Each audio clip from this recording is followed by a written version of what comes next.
Super Eagles captain William Troost-Ekong, in an interview with Nigeria journalist Olamide Abe, has opened up on captaining the Super Eagles team, giving back through charity, and the country's 2026 World Cup qualifying hole. So guys, sit back and relax as I'll be taking you through everything the Super Eagles captain have said concerning the Nigeria chances of qualifying for the 2026 FIFA World Cup and his role as the captain of the team. But before then, I would like to welcome you to my channel. Good morning, good afternoon, good evening, depending on your time zone and where you are watching me from. Please, if you have not subscribed to my channel, kindly do that, and if you have done that already, thank you so much. Please do well to like, comment, and do not forget to turn on notification to enable you to see when next I post. Alright, in this new interview with Olamide Abe, Nigeria defender William Troost-Ekong open up on captaining the Super Eagles team, giving back through charity, and the country's 2026 FIFA World Cup hopes. First, the defender was asked, "You were born in the Netherlands, trained during your formative years in England, and now represent Nigeria at the international level. Can you walk us through how you navigated that journey and ultimately choose to play for the Super Eagles of Nigeria?" And he said, "Yes, that's right. I was born in the Netherlands and spent much of my youth training and playing in England. But when the opportunity came to represent Nigeria,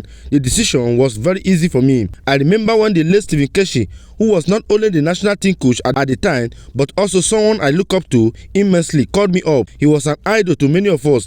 And when someone like him reaches out, it's very difficult to say no. I had also visited Nigeria several times.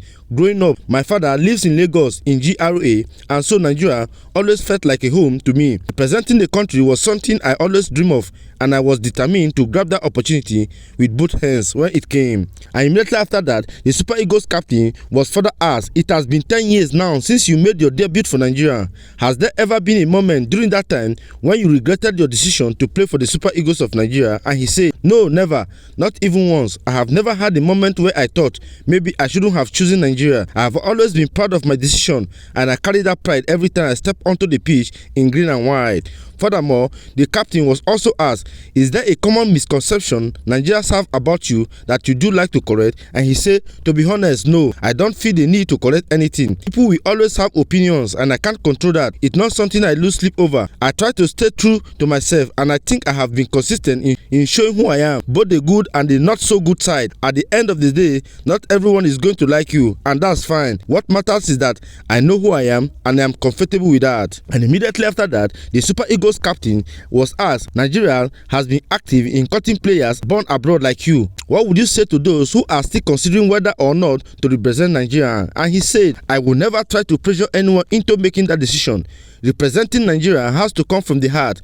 Over the years, I have had conversations with a number of players who were weighing their options when they call me. I always tell them the same thing. If you are going to wear the Nigeria jersey, you have to do it because it means something to you, not just because it's an option. It has to come from your heart. In my generation, I believe we helped open that door a bit wider. Players like Leon Balogun, Alex Iwobi, and myself were among the first wave of foreign-born talent to commit fully to Nigeria. Of course, there were others before us like Osaze Odewinge and George Abe, but I think our group helped to normalize that transition and make it more accepted within the team and the fan base." And immediately after that, he was asked, "You have grown from there to becoming a captain. So what does it mean to you to be leading a nation of over 200 million people?" And he said, "It's honestly one of the proudest achievements of my life. Wearing the captain armband for Nigeria is an incredible honor, and it comes with a great responsibility. Every time I lead the team out and hear the national anthem, it's a moment I cherish deeply." And immediately after that, he was asked, "Looking back, what would you say is your proudest moment in the Nigeria shed?" And he said,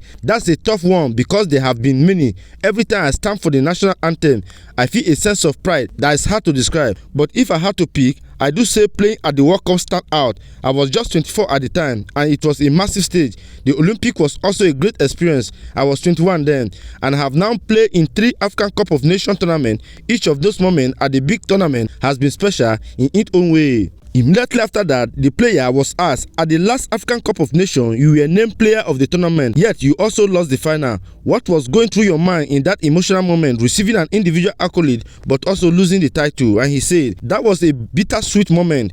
You have actually said it all in your question. On one hand, being named the tournament best player was an honor, while losing the final overshadowed everything else in that moment." And immediately after that, he was asked, "Nigeria is 5th and struggling in the 2026 FIFA World Cup qualifier. that, do you still believe qualification is possible? And he said, I am not going to do any talking. I will show you in September and we will see. And immediately after that, he was asked, has there ever been a point when you thought about retiring from the national team, maybe after a moment of regret? And he said, no, not yet. I'm 31 now. I still feel strong physically and mentally. When the time comes for me to step aside, I will be the first one to say I am done. I will never overstay my welcome, but right now, that's not crucial to my mind. I still feel like I have something to offer the team. And lastly, the Super Eagles player was asked, you are not done yet and you have ventured into activism. Why still an active professional footballer? Why not wait until retirement? And he said, if I wait until I retire, chances are you wouldn't even be sitting here with me. Right, the truth is I want to capitalize on the attention I have now. These years in the spotlight are precious. The early stage of any initiative are always the hardest.